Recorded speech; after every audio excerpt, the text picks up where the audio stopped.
Tume ya Kiswahili. Juhudi za umoja, lugha ya maendeleo.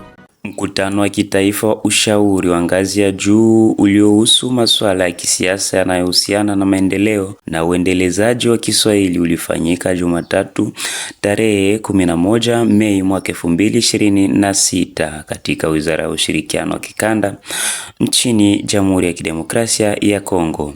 Mkutano huo wa kimkakati uliokutanisha wataalamu wa Kiswahili nchini DRC, maafisa wa Wizara ya Ushirikiano wa Kikanda, wawakilishi wa Wizara ya Sanaa, Utamaduni na Urithi pamoja na wale wa elimu ya juu na vyuo vikuu.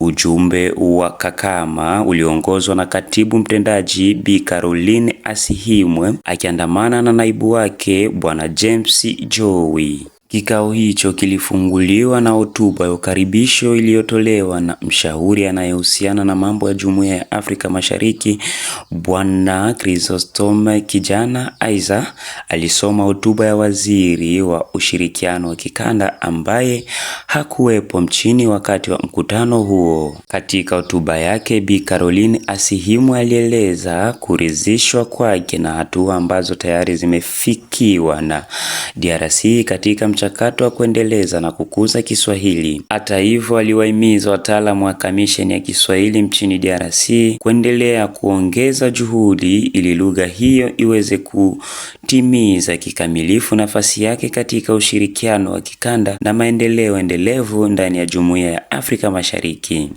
Wakati wa majadiliano, wanachama wa kamisheni waliwasilisha changamoto mbalimbali zinazochelewesha utekelezaji wa programu zinazohusiana na Kiswahili. Hata hivyo, waliangazia miradi iliyokwisha kufanyika pamoja na mipango inayoendelea yenye lengo la kutambuliwa rasmi kwa kamisheni hiyo na kuimarisha mifumo ya kukuza Kiswahili nchini Jamhuri ya Kidemokrasia ya Kongo. Washiriki pia walijadili mikakati na mipango ya utekelezaji inayolenga kuharakisha matumizi ya Kiswahili katika sekta mbalimbali, hususan elimu, vyombo vya habari na programu za umma. Msisitizo uliwekwa katika haja ya kuimarisha uwezo wa taasisi pamoja na uratibu kati ya taasisi za kitaifa na vyombo vya Jumuiya ya Afrika Mashariki.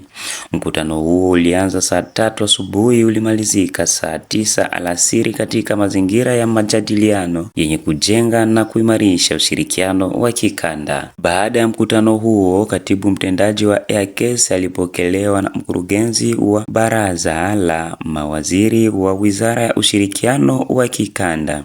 Mazungumzo hayo yalitoa fursa kwa pande zote mbili kurejelea hitimisho kuu la mkutano pamoja na matarajio ya ushirikiano kwa ajili ya maendeleo ya Kiswahili katika Jamhuri ya Kidemokrasia ya Kongo.